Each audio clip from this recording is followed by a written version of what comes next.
నేను చేసిన సినిమాల్లో నాకు నచ్చిన సినిమా బాగా మేము వయసుకొచ్చాం.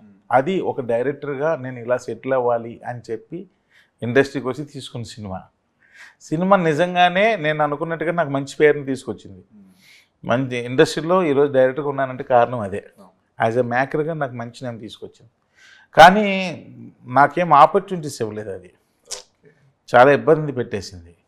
అసలు ఎవరు ఏ హీరో డేట్లు ఇవ్వలేదు, ఏ ప్రొడక్షన్ హౌస్ నాకు కాల్ రాలేదు, ఏమీ రాలేదు. ఆ సిచ్యువేషన్లో నేను చాలా ఇబ్బందులు పడ్డాను.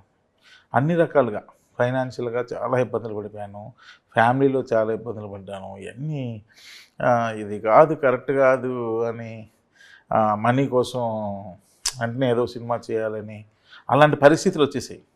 ప్రీతమా నీ వజ్రకు వచ్చినప్పుడు కూడా it's a good film. Actually చాలా మంచి ఫిల్మ్, చాలా భయంకరమైన ఎమోషన్ ఉంటుంది క్లైమాక్స్కి వెళ్ళిపోసరికి. బట్ అది సంభవం ఎక్కడో మిస్ఫైర్ అయింది. నువ్వలా నేను ఇలా అన్నది అది ఒక రీమేక్ ఫిల్ము, అది okay.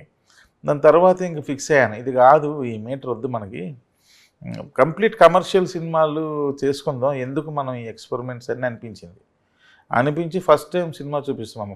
Out and out commercial cinema అని ఫిక్స్ అయ్యి ఇలాంటి కమర్షియల్ సినిమా చెయ్యాలి అని మైండ్ని ప్రిపేర్ చేసుకొని చేసిన సినిమా అది. అక్కడ స్టార్ట్ అయితే ఇప్పుడు వరకు అది అలా నడుస్తుంది, అక్కడ ఫెయిల్యూర్స్ రావట్లా. సో మళ్ళీ ఇంత సక్సెస్ రేట్ ఉంటప్పుడు అనవసరంగా ఆ జోనర్ని ఎందుకు మనం బ్రేక్ చేయడం, ఎన్ని రోజులు వెళ్తుంది, అన్ని రోజులు వెళ్ళని నడని అని చెప్పి అలా నడిపిస్తున్నాం బండి.